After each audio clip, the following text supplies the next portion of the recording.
Hey, howdy folks, Rampage here, and we're here to talk about Smackdown for August 9th, 2016. Alright folks, let's take a look at Smackdown this week. I thought it was a fun show. We're leading into Summerslam. I had more fun with Smackdown than I did Raw last night.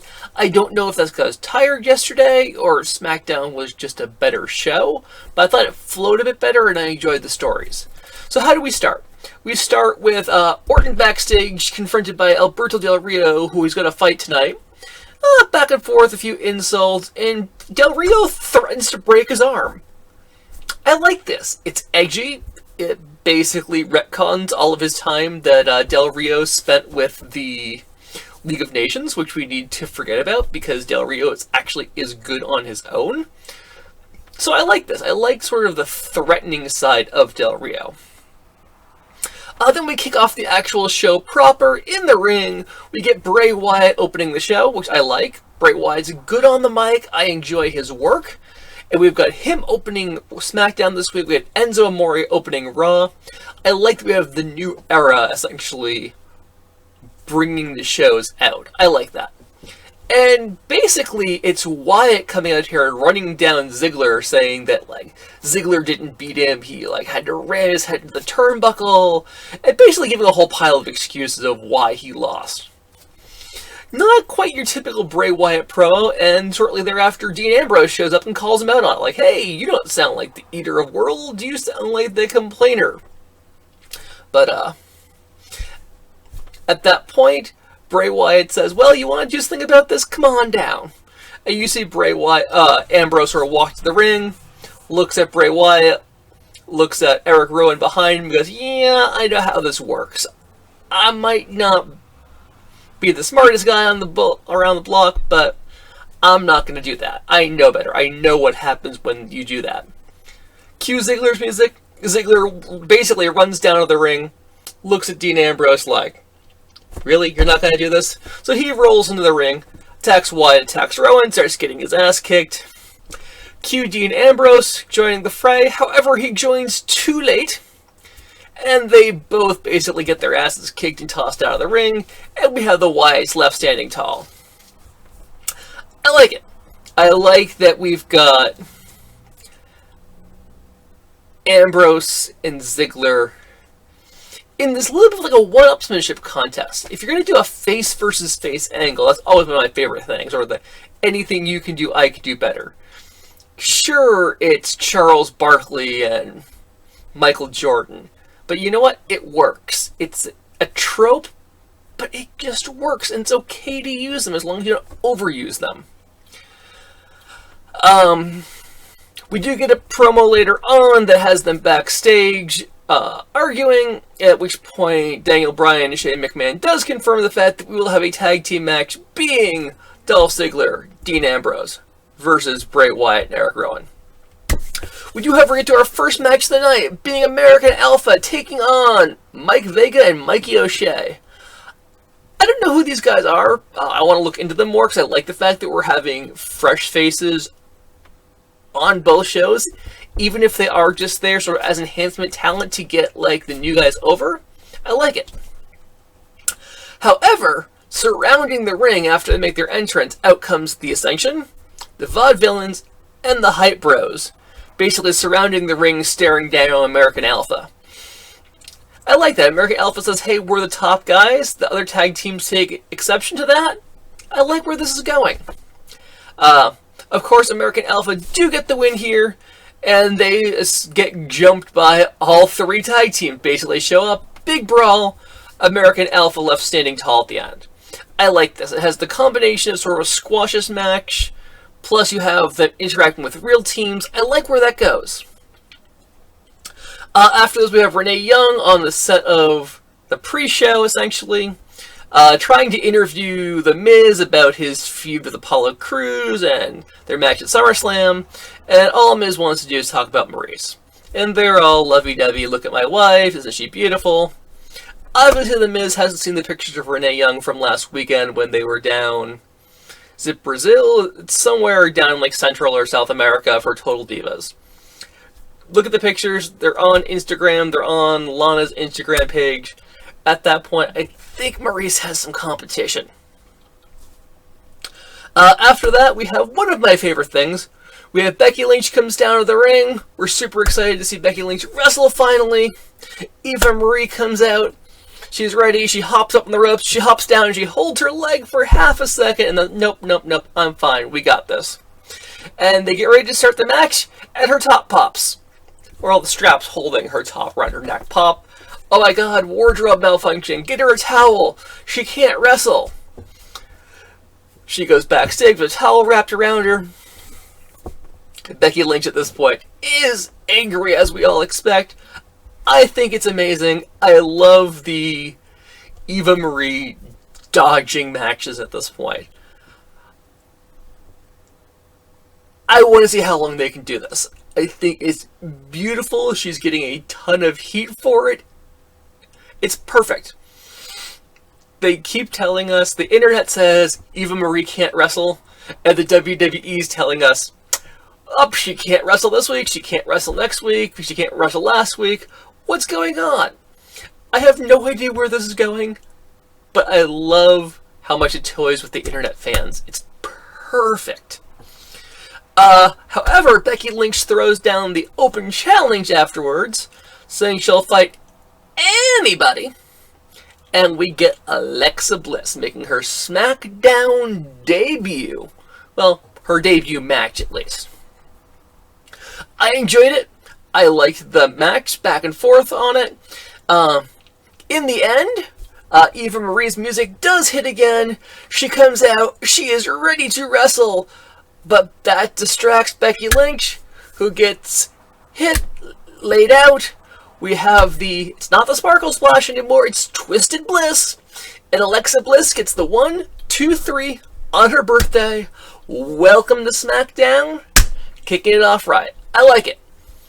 I'm really looking forward to see where all of this goes. I like Alexa Bliss being established as sort of a dominant character. Sure, it's not a clean win against Becky Lynch, who sort of does sit at the top of the SmackDown table for women's wrestling right now.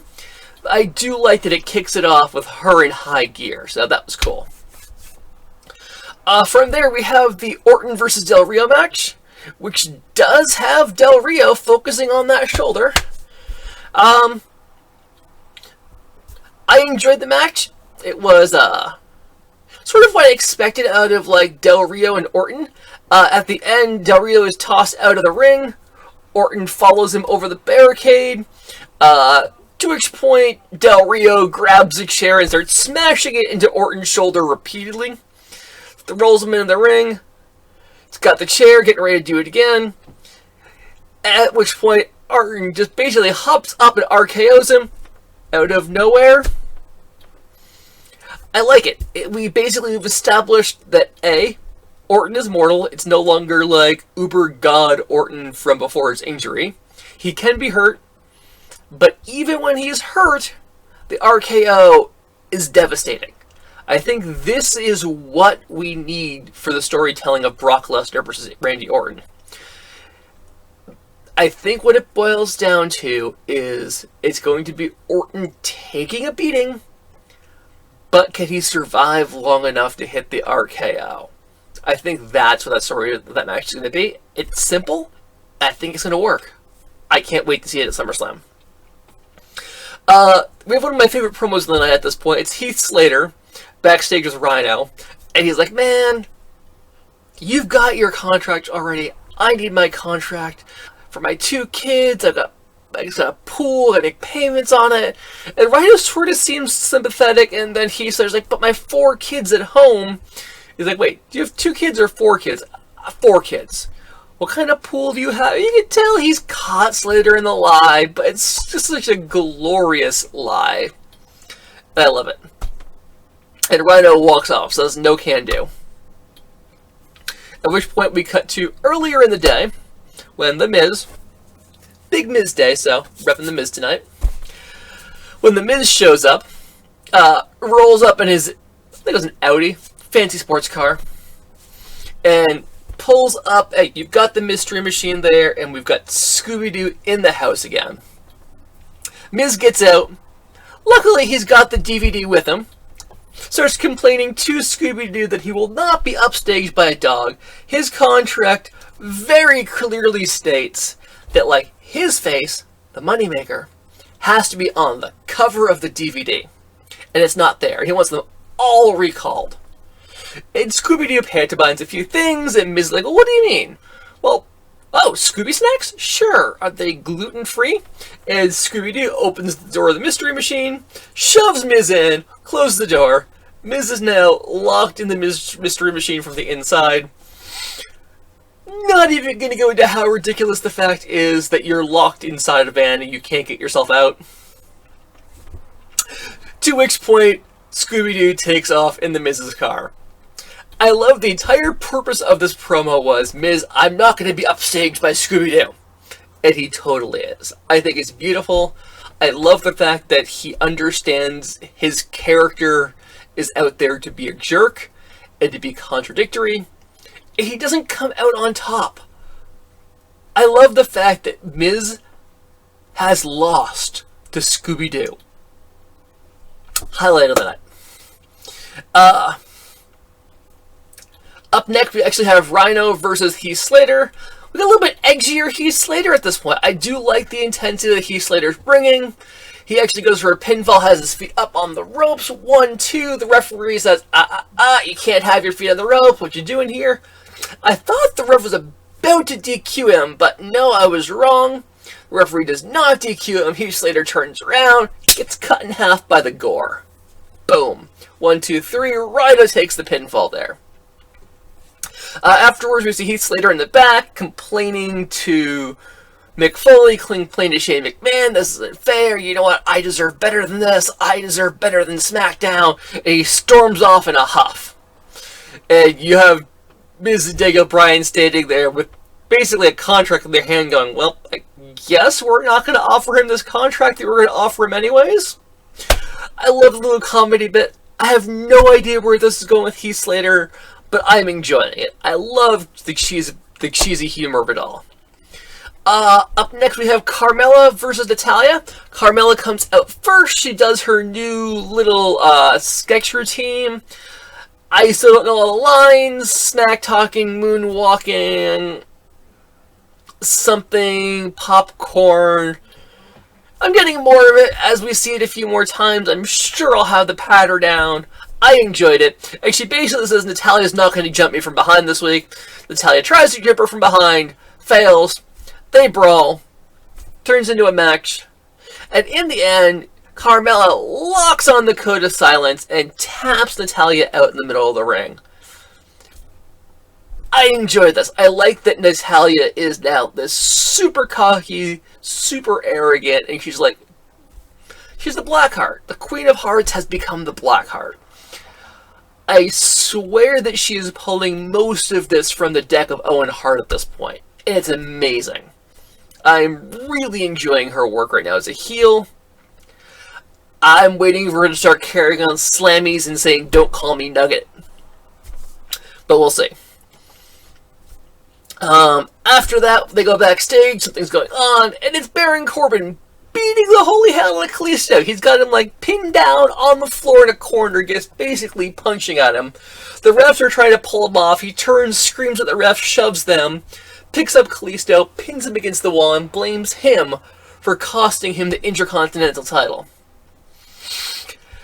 Remember, Baron Corbin, don't be a bully. Be a star. I know that's in your PR training. I know you've blocked me on Twitter, so you won't see this video, you won't hear it from me, but everyone, please let him know at this point. I understand he's a bad guy, he's a villain, but this is exactly what they're telling people not to do, and then we show it on TV. From there, we get to our main event. We have Ambrose and Ziggler taking on Bray Wyatt and Eric Rowan. In the end, I enjoyed this match. In the very end, we have Ziggler taking the win, gets the pinfall for the 1, 2, 3. Once again, feeding the anything you can do, I can do better. So basically, hey, you know what? You might be world champion, but I got the pinfall in this match. Referee raises up both of their hands, at which point Dean Ambrose drops him with dirty deeds in the middle of the ring. I love it. They don't work well together as a tag team. But it was just... It hit all the right buttons for me. I love the ending. Love the match. Overall, a good show. So hopefully you guys enjoyed this review. Any questions or suggestions, please leave them in the comments down below. Please like, please subscribe. You can also follow me on Twitter at Major Rampage. I am also on Facebook as well. You can find those links down below. And we'll see you next week.